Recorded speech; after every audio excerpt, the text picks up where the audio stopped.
বিসমিল্লাহির রহমানির রহিম। গণ অধিকার পরিষদের সম্মানিত সভাপতিকে নিয়ে কুষ্টিয়ার যে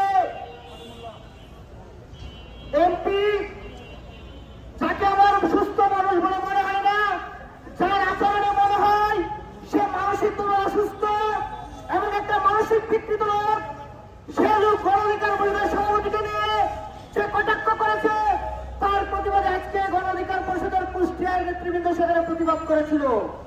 আমরা দেখেছি যে সেই শান্তিপূর্ণ প্রতিবাদে জামাতের যে এমপি তার গাড়ি থেকে দেশীয় অস্ত্র নিয়ে আমাদের নেতা কর্মীদেরকে কিভাবে হামলা করেছে, আপনারা সেটা গণমাধ্যমে দেখেছেন, বিভিন্ন সোশ্যাল মিডিয়াতে দেখেছেন। জামাত শিবিরের ইতিহাস রয়েছে, তারা রক কাটে।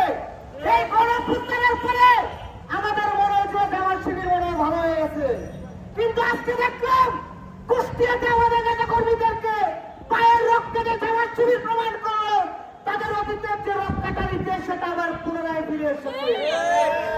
আমরা স্পষ্ট বলতে চাই, এই জামাত শিবিরের রক কাটার ইতিহাস বন্ধ করতে হবে। আওয়ামী লীগ জামাতের রাজনীতি নিষিদ্ধ চেয়েছিল, আমরা জামাতের রাজনীতি নিষিদ্ধ চাই না, কিন্তু জামাত যদি তাদের এই রক্ষাদার ইতিহাস অব্যাহত রাখে তাহলে দেশের মানুষ কিন্তু তাদের রাজনীতি আবারও নিষিদ্ধ চাইবে। কুষ্টিয়াতে যে হামলা হয়েছে, আমাদের নেতা কর্মীদেরকে যেভাবে রক্তাক্ত করা হয়েছে, আমরা জামাতের কাছে দাবি জানাই অনতিবিলম্বে যারা সেখানে জড়িত ছিল ভিডিও ফুটেজ থেকে তাদেরকে চিহ্নিত করে অবশ্যই ব্যবস্থা নিতে হবে।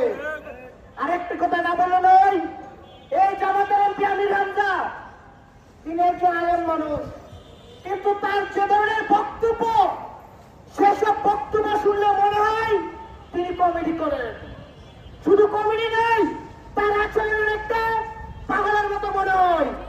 আমি জামাত শিবিরের মধ্যে আহ্বান জানাবো, এই কুষ্টিয়ার অর্ধ পাগল এমপিকে আগে আপনারা পাবনা নিয়ে চিকিৎসা করেন, তারপরে আপনারা তাকে দলে রাখবেন কিনা সেটা সিদ্ধান্ত নিন।